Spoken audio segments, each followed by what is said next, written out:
یہ کیا ہوا؟ تیزی سے سیڑھیاں چڑھتا ہوا اندر پہنچا۔ اندر سارا ساز و سامان سمٹ رہا تھا۔ ایک ہی انداز ہوتا تھا ان کوٹھوں پر زندگی کے آغاز کا اور اختتام کا۔ بیلاوتی نے مجھے دیکھا، ان کے ساتھ کچھ اور لڑکیاں بھی تھیں۔ مجھے دیکھ کر عجیب سے انداز میں مسکرائیں۔ شکنتا موجود نہیں ہے۔ بیلاوتی نے نرمی سے کہا، ارے رتنا، تو آ کسی کام سے آیا ہے کیا؟ نہیں، وہ بیلا جی۔ ارے یہ بیلا جی کیا ہوتی ہے بھائی؟ چاچی جی کہتا تھا تو مجھے، آج بیلا جی کیسے کہہ رہا ہے؟ بھول گیا ہے اسے؟ ارے رتنا، میں تیری چاچی ہوں، چاچی سمجھا؟ ہاں چاچی، وہ کچھ کام تھا آپ سے۔ رما رانی نے بھیجا ہے کیا؟ نہیں، میں خود آیا ہوں۔ تو اندر آ، ایسے اجنبیوں کی طرح باہر کیوں کھڑا ہے؟ آ بیٹھ، بڑی دیر سے آیا ہے، کیا بات ہے؟ کچھ معلوم کرنے آیا ہوں بیلا جی۔ پھر بیلا جی؟ نہیں، میرا مطلب ہے چاچی جی، میں نے جلدی سے کہا۔ کیا معلوم کرنے آیا ہے؟ اور آج یہ تو کیسا بہکا سا ہے؟ چل چھوڑ، کیا معلوم کرنے آیا ہے؟ وہ 4 مہمان ایک ساتھ آئے تھے، ان کے بارے میں معلوم کرنا چاہتا ہوں۔ 4 مہمان؟ بیلاوتی نے ذہن پر زور دے کر کہا اور پھر ہنس پڑی، پھر بولی، یہاں تو 4 کر کے بہت سارے مہمان آئے تھے۔ نہیں، وہ ایک صاحب تلوار مار کا مونچھیں تھیں ان کی، کالی ٹوپی پہنے ہوئے تھے، کرتا شیروانی اور اوہو، اچھا سمجھ گئی۔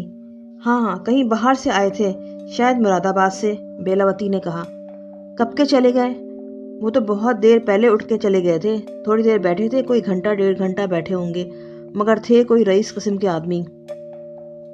نام نہیں پتا ان کا؟ پوچھا تھا، نام نہیں بتایا، کہنے لگے کہ مسافر ہیں، ناموں میں کیا رکھا ہے، بس فن کے قدردان ہیں، فن دیکھنے آ گئے تھے۔ شکنتا کو بہت کچھ دیا ہے انہوں نے، اچھے صاحب حیثیت معلوم ہوتے تھے۔ یہ آپ کو کیسے پتا چلا کہ مراد آباد کے ہیں؟ بس یوں ہی انہوں نے خود ہی بتایا تھا، کہنے لگے کہ مراد آباد سے آئے ہیں آپ کی دھوم سن کر۔ ہم نے نام بھی پوچھا مگر بتایا نہیں۔ اوہو، وہ ان کے ساتھ اور بھی لوگ تھے؟ ہاں، سب ان کے مصائب معلوم ہوتے تھے، کوئی اچھے خاصے نواب وغیرہ لگتے تھے، رئیس آدمی تھے۔ کیا وہ میرا مطلب ہے کہ واپس مراد آباد چلے گئے؟ لے، مجھے کیا معلوم، مگر تجھے ان کی کھوج کیوں لگی ہوئی ہے؟ بیلاوتی نے کہا۔ نہیں چاچی جی، بس ایسے ہی عجیب سے لوگ تھے، نہ جانے کیوں جانے پہچانے سے لگ رہے تھے، معلوم کرنا چاہتا تھا کہ کون ہے۔ بیلاوتی نے گہری نگاہوں سے مجھے دیکھا اور بولی، لے، مجھے کیا معلوم تھا، پتہ چل جاتا تو نام پتہ بھی پوچھ لیتی ان کا۔ لے، مجھے کیا معلوم تھا، پتہ چل جاتا تو نام پتہ بھی پوچھ لیتی ان کا۔ اب اتنا تو تجھے پتہ ہی ہے، یہاں نہ جانے کون کون آتا ہے، بڑے بڑے 30 مار خان ہوتے ہیں ان میں، مگر ہمیں ان کی 30 مار خانی سے کیا لینا، ہمیں تو بس اتنا ہی کام ہوتا ہے ان سے جتنی ضرورت ہو۔ آ بیٹھ، کچھ کھائے پیے گا؟ نہیں چاچی، بہت بہت شکریہ، میں نے مایوسی سے کہا۔ دل رو رہا تھا، یقیناً ان دونوں لمحات میں سے کوئی لمحہ ان کے جانے کا ہو سکتا تھا جب مجھے واپس گھر جانا پڑا تھا۔ سب پر غصہ آ رہا تھا، کشنا نے مجھے پھولوں میں الجھا لیا تھا اور مالتی مجھے بلانے آ گئی تھی۔ بہت ہی برا ہوا تھا، بہت ہی برا، بری طرح نڈھال ہو گیا تھا۔ دل پر ایک عجیب سا بوجھ لیے واپس آیا اور اپنے کمرے میں آ کر پڑ گیا۔ یہ تو بہت برا ہوا۔ کیا ماموں ریاض بھی ان کے ساتھ مراد آباد سے آئے تھے؟ مراد آباد، لیکن وہ فوراً ہی مراد آباد تو نہیں چلے گئے ہوں گے، شکتی کپور میں نہ جانے کہاں ٹھہرے ہوں گے۔ بہرحال شکتی کپور بھی اتنی چھوٹی جگہ نہیں تھی کہ میں ایک ایک گھر میں جھانک کر انہیں تلاش کر سکتا۔ میری بد نصیبی نے میرا ساتھ نہیں چھوڑا تھا، اگر ہمت کر کے ماموں ریاض سے مل ہی لیتا تو کیا ہو جاتا، جو ہونا ہے وہ تو ہر قیمت پر ہی ہوگا۔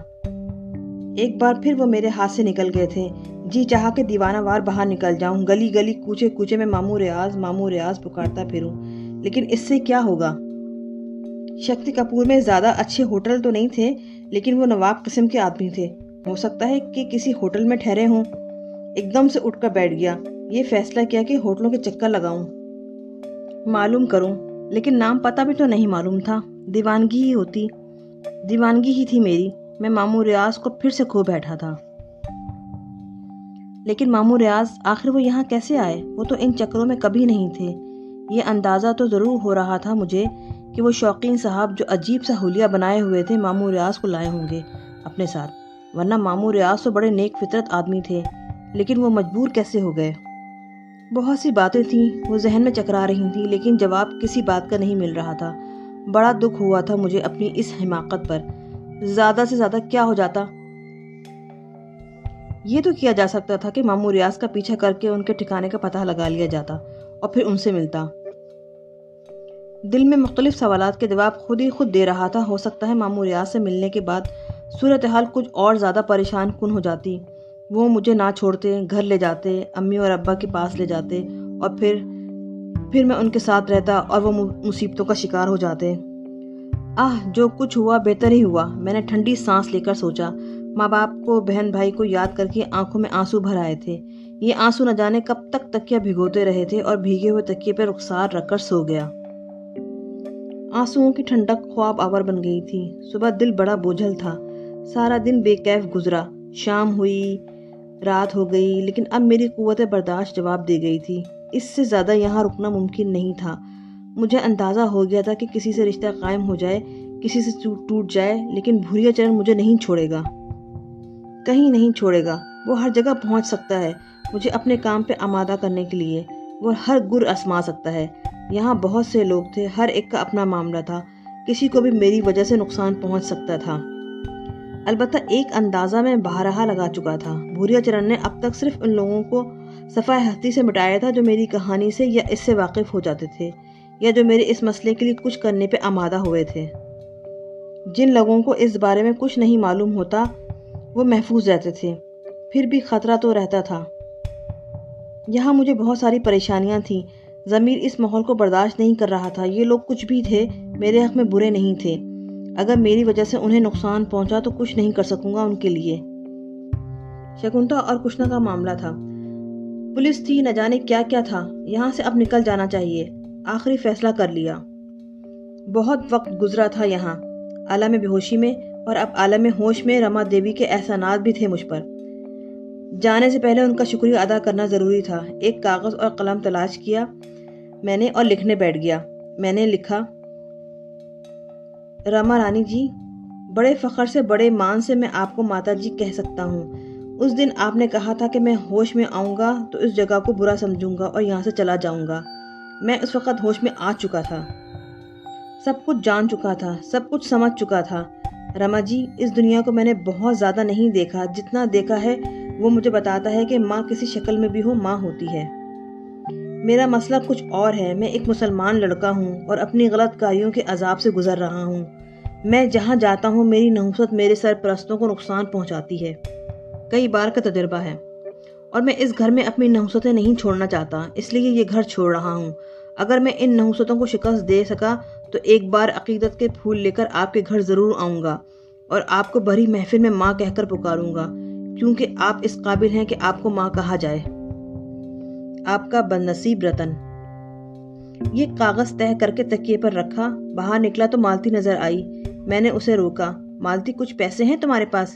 جی رتن جی، 200-400۔ یہ 200 ہیں، اور لا دوں؟ نہیں، بس کافی ہیں، میں نے کہا اور پیسے جیب میں ڈال کر باہر نکل گیا۔ بہت افسردہ تھا۔ دنیا کے لیے یہ بہت بری جگہ تھی، لیکن مجھے یہاں بہت پیار ملا تھا، بڑی اپنائیت ملی تھی۔ دل دکھ رہا تھا اس جگہ کو چھوڑتے ہوئے۔ سیدھا ریلوے اسٹیشن کا رخ کیا اور جو پہلی ٹرین آئی اس پر بیٹھ گیا، یہ معلوم کیے بغیر کہ یہ کہاں جا رہی ہے۔ ریل میں طرح طرح کے لوگ بیٹھے ہوئے تھے، ہمیشہ ہی ہوتے ہیں۔ یہ میرا پہلا سفر تو نہیں تھا۔ یہ سب مجھ سے کتنے مختلف ہیں۔ بے شک ان سب کے ساتھ مسائل ہوں گے، لیکن مجھ سے مختلف۔ یہ ان کا حل تو پا سکتے ہیں، میری مشکل کا تو کوئی حل دور دور تک نہیں ہے۔ میرے ذہن میں تو کوئی راستہ ہی نہیں آتا، نہ جانے میری انتہا کیا ہے۔ اب تو درد ہی دوا بنتا جا رہا ہے۔ اتنی مشکل آ گئی تھی زندگی میں کہ آنے والی کسی مشکل کا خوف باقی نہیں رہ گیا تھا۔ ہاں، اتنا ضرور کر سکتا تھا کہ کسی اور کو اپنی مشکل کا شکار نہ ہونے دوں، اور یہ کر رہا تھا میں۔ ان مشکلات میں جینا سیکھ رہا تھا، مگر ان محبتوں کا کیا کرتا جو دل کے گوشے میں جا گزین تھیں؟ ان پیاروں کو کیسے بھول سکتا تھا جن کے ساتھ ہوش کی صبح ہوئی تھی؟ سچی بات یہ ہے کہ اب تو زندگی سے دلچسپی ہی نہیں رہ گئی تھی۔ مجھ پر بہت سے مقدمے قائم تھے، ہو سکتا ہے اب تو مجھ پر کوئی انعام بھی رکھ دیا گیا ہو۔ گرفتار ہو جاؤں تو کچھ برا بھی نہ ہوگا، مگر وہ منحوس تو مجھے مرنے بھی نہیں دے گا۔ وہ مجھے مرنے تو دے۔ آنکھوں میں غنودگی سی آ گئی، شاید کچھ نیند کے جھونکے بھی آئے تھے۔ قریب بیٹھے ہوئے ادھیڑ عمر شخص نے ہمدردی سے ایک طرف سرکتے ہوئے کہا، نیند آوت ہے رے بیرا، لو لیٹ جاؤ، سو جاؤ، ہم جاگت رہیں۔ نہیں بابا جی، شکریہ، آپ کو تکلیف ہوگی۔